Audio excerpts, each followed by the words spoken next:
Okay, essentially, my heart is beating at like 100 beats per minute right now. The art of filmmaking is something I've always been fascinated by. Unlike my art of choice, video games, movies feel so close to my heart, yet so far. As if I just need to pay slightly more attention to them, they'll connect with me in some way on a level Baldur's Gate 3 would. I have some more life left in me, and hopefully soon I will reach the point where maybe I could make one. That's where Joel Haver comes in. A YouTube vet, he's been posting videos for over a decade, and the past handful of years has made some of the best shorts on the platform. But last year, he decided to take a different approach to his channel, and pledged to make and release 12 movies in 2024. To my shock and amazement, he did it! Not just any movies, some of the best indie films I've ever seen, and possibly his best work to date. If all goes according to my plans, this video will be out at a reasonable time after he's done, where I'll review all his amazing projects. So whether you've watched them all and wanted to step back through them with me, or are looking for a reason to dedicate your time to 12 goddamn movies, sit back and relax as we take a look back on... A quick bit of housekeeping, this is the first time I've reviewed movies before, and I'm doing 12 at once, so I'm not going to go into insane amounts of detail, but I'm confident I can talk about them without sounding completely clueless. Mainly saying what I wanted about each film and what they mean to me. I'm not going to spoil anything for you if you haven't watched them yet, but I heavily encourage you do so, linking each individually in the description. And since people like numbers in a review, I'll throw a 1 out of 5 stars at the end of each of them for your pleasure. Now let's start at the beginning of Joel's journey with... Earlier today, I was in my 2007 Toyota Corolla. The first movie kicks off with a real gut punch. The hero's journey, aka my life, aka the Caleb Johnston story, parentheses I'm Caleb, is the story of a person you might already know. Caleb is your hometown kind of friend who can't move on from the past. Not a past of glory, love, or even any semblance of grandeur. He can't move on from what he perceives as simpler times. Caleb marches his less than humble stomping grounds with an undeserved pride, bouncing from chain stores, drinking his brand-dedicated drinks, and trying to reconnect with people from his recent past to relive some kind of life he had before adulthood came knocking. Caleb is almost an unsympathetic protagonist. He doesn't appear to be likable, his struggles with his mom come from a childish place, and his deep-seated connection to a town he never moved on from makes me feel like I want to distance myself from him as much as possible. But then, we see Caleb, in the hours of twilight, by himself, playing Dark Souls 3 on a laptop from the hood of his car in a school parking lot. He's struggling to beat the Pontiff without proper armor and early game weaponry, and at that moment, I related to him. Not because he's a gamer, but I'm personally hit with the realization that Caleb could have been me. He could have been anyone I knew from high school, a close friend, or even one of my brothers. This movie parades itself as a cautionary tale, as we see the turmoil Caleb puts himself through, unable to take life's next steps. At the ending, which I won't spoil the details of, left me with a different impression. Caleb and the people like him aren't inherently bad people.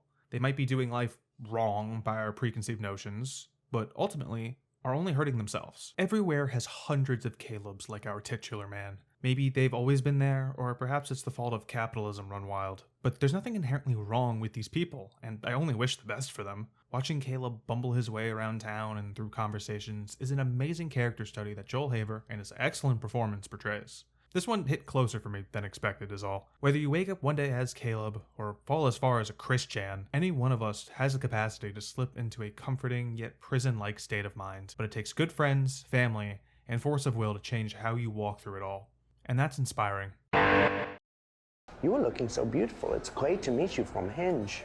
The second film was actually the one I watched last. The levels of cringe in the first 15-ish minutes or so was too much for me at the time, but I came back to anyone else but me for the review. I'm glad I did because I ended up enjoying it immensely. If you can get through the aforementioned rough start via the protagonist Darren's terrible impressions and social encounters, you'll find a fantastic movie about acting and the difficulties creatives find in being themselves. I watched this one with my partner, and she was cracking up at moments where my hands covered my face from secondhand embarrassment, which I think means maybe this film wasn't for me. But narratively, I found a lot to love about it. I especially liked the group dynamics of the acting class and the desert crew, much more than I enjoyed seeing the scrambled antics of our ashamed lead, played by Blake Rossier, who did a great job, but his character makes me want to peel my skin off. Needless to say, the supporting cast kept me hanging on to this movie. Both this movie and the one that comes after it really make me think about how talented these performers are. Since I coincidentally watched this film last, it rounded my perspective and appreciation for everyone involved in this project, and I mean all of the movies. I can get happy or mad or even ironic on camera, but these people, who are mostly made up of small performers and YouTubers, bring such an energy I could never replicate. This movie, I felt, had a lot to say about life and pursuing passions, but the ending and how some characters are left make it feel silent. I don't want to spoil anything about the other characters, but all but Darren's ending felt too up for interpretation, especially for the tone of this movie. It didn't feel like the kind of story that the audience would have to interpret an ending, unlike some of the others in this review. That, to me, hurts its performance and my reception of it overall, and if you've seen it, you probably know what I mean. I just wished we'd seen where some other characters ended up, and the last scene made me unsure how much of what happened actually happened. I'm far from hating this movie. It is quite something to behold. You can tell I don't think it sucks by how quickly this section ends. This movie starts the trend of drastically different direction styles for the remaining films, which is starting to get exciting. Joel shoots a movie during the Oscars every year, and The Text was that movie this year. Filmed in widescreen in one continuous shot, the entire runtime, this movie is surely unique in a way that big budget ones don't rouse. Scene transitions done entirely without cuts, the seamlessness the characters enter and exit frame, and the level on which the actors stay in character, all of which to say, this one is impressive as well as entertaining. Whenever Joel and his friends play a group of silly, awkward characters, I know I'm gonna have a good time. Dax Flame plays our main protagonist, Ted, whose problem is so insignificant, yet somehow I can't take my eyes off the screen. This movie, and basically all of Joel's character-heavy projects, strike this balance of personable and entertaining that I could never imagine getting. Whenever an action or drama movie's characters start talking about their petty issues, I couldn't care less about that stuff. But Ted being unable to communicate to an off-screen woman for 30-ish minutes is peak here. The text feels like it's about both the mundane bullshit of life and the big emotional steps we take to go through it. The stakes are impressively low in this one, and all of the characters feel silly for taking this stuff so seriously, but that's how we are as humans sometimes. We take our dumb, benign bullshit as serious as one would take saving the world. I am right now writing this script when I should be doing definitely more important things, but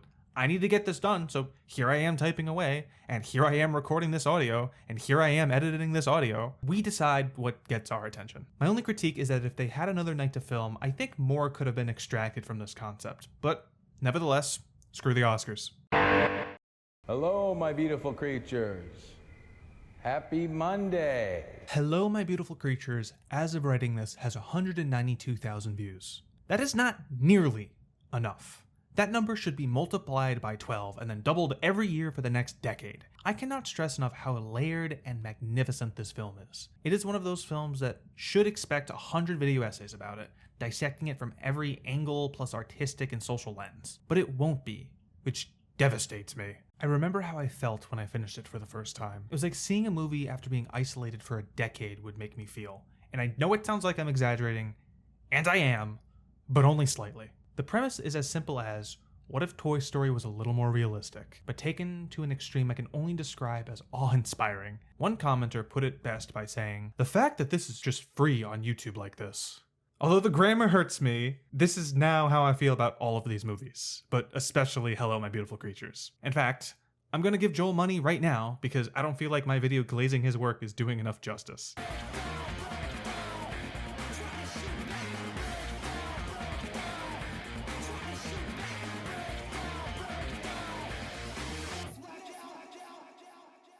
There. This stop-motion animated film is full of lively and integrated characters in this warped version of society that I can't help but seeing the horrific parallels to our own. The toys living in this world as people, pretending nothing is wrong, feels uneasy in this tense way where you know something wrong is going to occur. Each character feels distinct in just the way they describe their situation, all without emoting. It will make you laugh, you might even cry. You will definitely tell your friends about it after you watched it. I do want to keep talking about it because I find it so fascinating, but then you'll be spoiled and you won't watch it, and I personally need more people to see this movie. The only thing else I feel the need to tell you without diving too deep is that this movie got an American film into the top 20 longest animated films of all time. Now go watch it before I make the 3-hour-long video essay deconstructing the Mark 6 elements of it. Go now! 5 out of 5. I gotta proofread it a little better. That's just first draft. Bro. Hey, person who's just listening to this video, there's text on the screen you should read. It is with a heavy heart that I say I think this was the least good film for me. They're not as epic as the rest of the dozen, sadly. It just takes time as a movie about some friends coming together to help each other mourn the loss of a close buddy. This is where I feel Joel and his friends' iconic, stilted and awkward lines and delivery failed them. Although everything the characters say are believable, especially in context, it leaves the 1 hour and 7-minute runtime feeling hollow. Like nothing of substance was actually said. There were a lot of feelings, and I felt them feeling it, but for a lack of a better way to say this, didn't feel like enough. This is arbitrarily supported by my anecdote that I barely remembered this movie after I watched it, and especially now. Obviously, Hello My Beautiful Creatures was a standout film to me, and even the text in A Hero's Journey, movies I watched before this one, had far more memorable moments, plots, and lines of dialogue. Before my rewatch, all I remembered was Joel shaving his head and the iconic van. Even the most replayed moment of the video, where one friend punches the other in the face in a sad attempt to feel something other than sadness, I didn't recall at all. The passivity of the characters, I think, if amended, would have been a big upgrade. My favorite moment in the movie is when one friend bitterly and passively aggressively asks the other if they even like the YouTube videos they make, and the friend sheepishly responds yes before shame fills their body. I believe maybe these temperaments are to be contrasted towards the end of the film, but the punch wasn't satisfying enough to justify it, and everyone is still sad as they depart. And yeah, it just takes time to get over something like this. But I'm not entirely sure if the characters came to that conclusion, that the characters learned anything about themselves or their friendship. They all felt listless. If I got all this wrong, or you interpreted it differently, my mind could be changed. It is totally possible I watched it wrong, but I honestly don't want to watch this one again soon. Well, that's crazy. You guys need to date. Are you familiar with the popular video game critic and internet donkey, Video Game Donkey? Well, in one of his videos, he discusses his distaste for RPGs, anime, and turn-based combat to contrast his admiration for Persona 5, a 100+ hour turn-based anime RPG. He makes a valid point on knowing the biases of a particular reviewer. But I bring this up to say I can't stand romantic comedies, and I'm particularly sick of stories that take place in New York City. Romance isn't supposed to be a funny thing for people to gawk at, and NYC, as someone from New York, is generally a shit place to exist in. Some of you are already ahead of me here. Hiccups is a non-linear romantic comedy set in NYC, and is the best rom-com I've ever seen, and a contender for best film in this video. Setting up the premise of these two incompatible characters, played by Hannah Monsour and Patrick Quinn, somehow having an entire romantic relationship is already a great start. But going through each aspect of how they ended up together and seeing where it all goes is movie-making genius. Not failing to mention how satisfying it is all to watch, and it is somehow still funny. I'm mainly laughing at whom the characters are and not their teetering relationship issues, which helps with my posh pearl clutching grievances with this genre. It all had me stunned, sitting in my dark living room, alone, contemplating how something this good is just online with under 100k views. Come on people, watch these videos! It is a damn shame that these can't crack 1 million. There are some shots in this movie that are stunning, some perspectives that are hilarious, and moments that reminded me that we're all so human at the end of the day. That makes me so happy Joel took this project. To make one final video game comparison, it's like a gamer mindlessly playing through Pokemon Sword for months, not recalling a single story beat, or even what they did last week. They open Steam for the first time in months and they see Hades is on sale for $5 human, and then experiencing the true potential of storytelling in the medium for the first time. Yeah, fuck Sword and Shield and go watch Hiccups. John Diarrhea and Sons is your go-to for a man's diarrhea.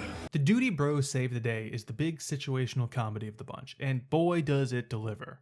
I can barely express how uniquely funny this film is. Movie premises like a bunch of dummies work at a diarrhea delivery company will never get brought to the big screen since that won't make them $1 billion, which is a real crime for the general movie-going experience. Because The Diarrhea Brothers Save the Day is the funniest movie I've watched this year. In a time when nothing advertised to me gave me a tickle, this one hits me with the funny stick until I'm an immobile piece of shit. I never thought I'd say this, but I don't want to spoil the comedic aspects of this film to you. I promise it's not all poop jokes, but even the poop jokes are some of the funniest crap I've laughed at in a while. The amount of silly side plots moving alongside the main protagonist is done in a way where there isn't some big splash at the end of the film. It is handled in a way the poo-poo siblings would expectedly take their developments. This movie also had some of the best props of the bunch, with one even making into a later film. Those fucking barrels, man, I can't imagine lugging them all over for every shot. I really want to go over my favorite jokes, but I'll leave them for you to experience, which you should go into. This type of media can, and will likely, only be made in the realm of indie films. And for that, I am eternally grateful for Joel for bringing this work to all of us. If you want to laugh, and aren't put off by the title at all, give this one your attention, please. The main cast does an amazing job of just giving you the stupidest fucking performance ever, and it makes a magnificently delicious film. Ooh, got it. Let me just read it out for you guys. Love, Celeste, to put plainly, is a wonderful movie. A heartbreaking tale about 3 men who don't know each other, coming together to celebrate the life of their shared lover. They perform a sort of mourning ritual left to them by the title character, learning more about themselves and their relationship with her. I love that premise, but there's a little more thrill sparkled in that made it feel like it was something I would have done if I was directing this one, which made me feel all good inside. This being the second movie about grief, but of a girlfriend instead of a buddy, does a lot of different things with the subject matter than it just takes time that I appreciate.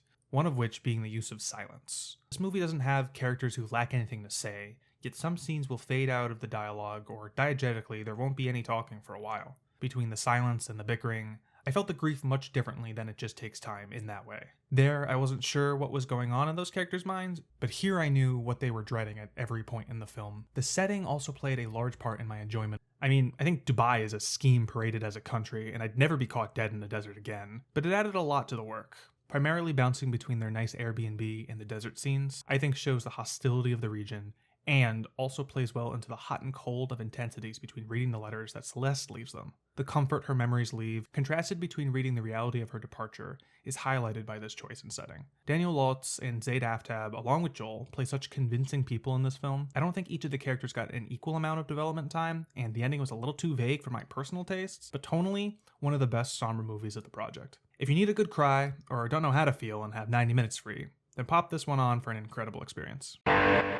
I showed you guys my latest movie. The title of this one being The Ninth Movie made me think, oh, he's finally phoning it in. Good for him. And if this was one of my Pokemon videos, my positive assumptions would turn negatively pretty quickly.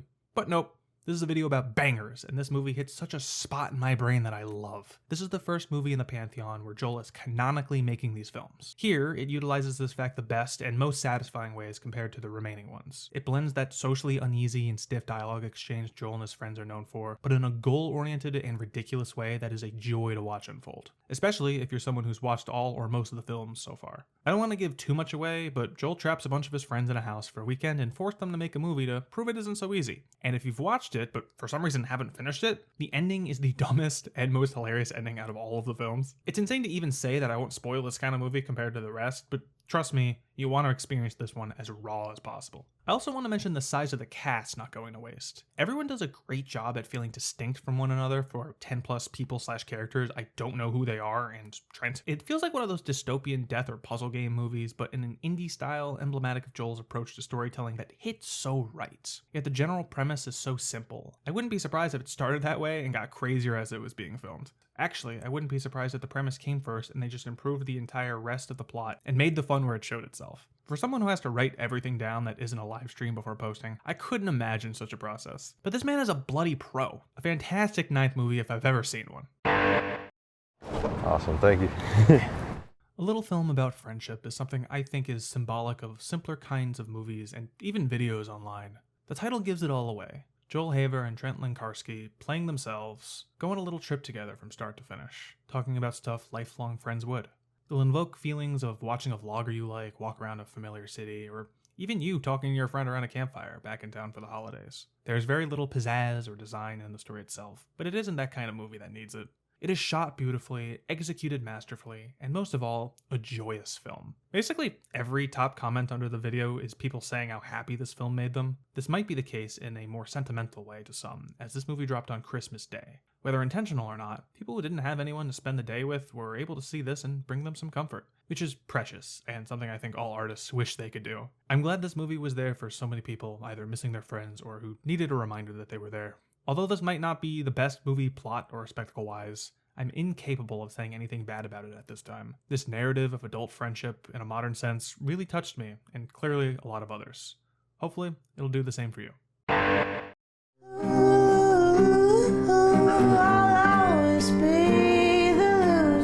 I've postured a lot in this video about what I expect one movie or the other to be based off my perception of the project or title. Your Point Girl surprised me the most. Shot entirely vertically, this film about a viral sensation trying to break out of her niche hit surprisingly hard if you're a creative type. Imagining an innocuous thing you did placing you in a box that overshadows or even crushes your other work, both future and present, is a nightmare I wouldn't want to find myself in. To see it portrayed so harshly on my TV and phone like this is something that shocked me. I can't say much to how sudden mass wealth is portrayed, but the performers all did a great job playing their roles. I felt Dev Levin's disappointment and frustration down to my core with every line it felt like she had to repeat. Her performance bounces the viewer between ideas they should be sturdy in before the film even starts. Either Carla should be grateful for the position she finds herself in, or she should feel trapped in this hole she dug for herself in the pursuit of wealth. But the movie had me bouncing between both conclusions like a game of table tennis. I don't want to feel sympathy for an influencer shilling herself out to ads, but I do for a musician who fears nobody will hear their voice because of their past. As a guy currently in the tech world, I often feel not enough people will play my games because my name isn't attached to big name studio or popular Twitter handle. And to that worry, I ask myself, what is enough? So what, I haven't reached 1,000 downloads, people still haven't played my hard work. I'm proud of it. People I care about tell me they like it. So what else is important? And what if Carla doesn't make a career off her music? She already has so much that music would provide her financially. Why not be content? I believe we'd answer the same way. The urge to create is too strong to ignore. You might have enough in the physical world, but the desire to innovate, improve, and implement ideas in your head will only truly go away until you do them. You just have to get off work, stop scrolling, and trust the process.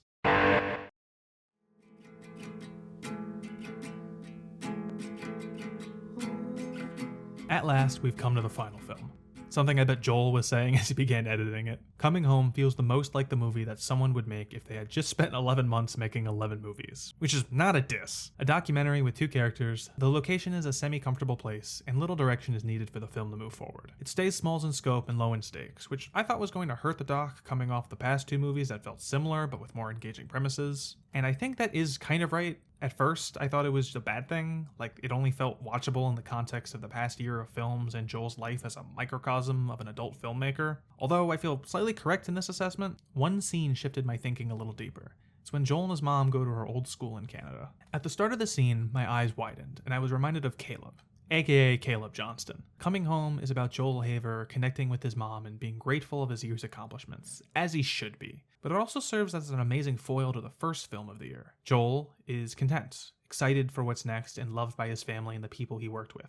Whereas Caleb is listless, frozen by his relationships, and unsure of his next move. Even though Caleb is seen around friends, and Joel's only non-familial connection shown is his own snowman, you can feel the difference in their hearts. Where I would feel bad for Caleb's situation, I'm envious of Joel's success, which, in a way, takes us full circle among these films. And I swear I wrote that before I heard Joel say that same thing in his retrospective, but I clocked it and I wrote this before watching it, so I'm keeping it in. I do believe this film is best viewed in the context of the other 11 movies this year. There is a warm sentiment I can't help but be charmed by. This isn't the first film where Joel plays his honest self, but it is the one he is most vulnerable in, which is highly relatable. Although it doesn't relate to me very well, and overall is kind of slow and I don't even like documentaries, it was still fully enjoyable and heartwarming to watch, and a perfect finale to this year of films.